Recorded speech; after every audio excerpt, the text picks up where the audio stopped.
Hello,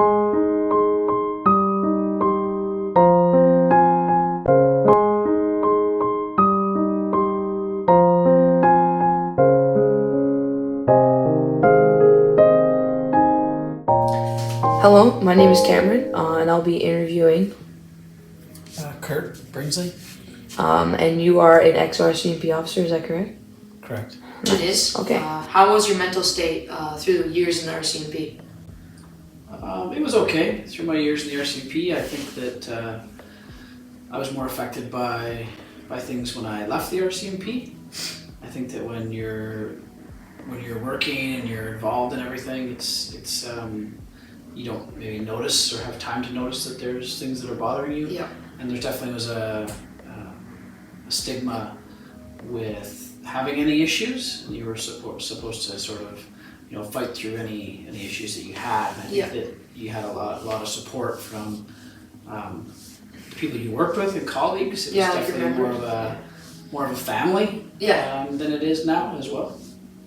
Okay, thank you.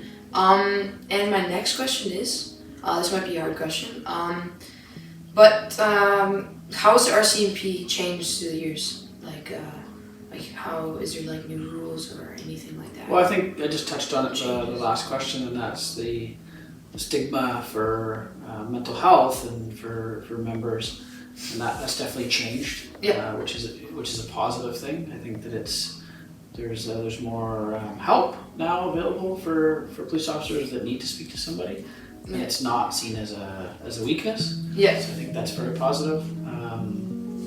When I was in the RCMP, there was no union. Now there's a union. I don't know if I think that's a good thing or a bad thing. Yeah. I'm unsure of that. Yeah, and how do you think society looks at the RCMP? Like, you know what I mean, kind of. Yeah, I think that's changed as well. I think that there's a lot more pressure on the RCMP to perform, and there's just a lot more things for police officers to consider. I've always been, a big believer of community policing, and I think that has changed as well. And when I was an RCMP member, there was no backup. Now that there's a backup policy in place for members, which is positive. So there's never any backup policies in place when I worked, which was hard for people that worked in smaller communities. Yeah. And then also, you never got paid, for overtime. Really, there was what was called voluntary overtime, and you were just expected to work extra hours and long hours, and that's now changed. So in that sense, the union is a positive thing. Okay, all right. Thank you so much. 2 in 5 RCMP officers suffer the classic symptoms of PTSD. Hello, my name is Cameron, and I'll be interviewing today on the mental side of militarism and also the force. Is how do you think like the veterans and the people like in the RCMP have opened up to you through the years? Like yes, I think the openness. So I've been doing this for about 20 years. So the openness definitely that I've probably seen maybe even as recent as 5 years, but definitely within the last 10 years as opposed to 10 years before. So I think there's less questions asked by organizations if people are getting help, like as opposed to somebody in the RCMP being told, why are you seeing that psychologist, and somebody thinking there's something wrong with you. It's a more accepted practice that as long as you're working and you're taking care of yourself, I think people ask less questions. With the military, I think it's still really challenging to ask for help, but I think it depends again on your service, and I think part of the big problem for both populations is finding therapists that are qualified and capable to provide the service. Yeah. The wrong person can make things worse. Yeah.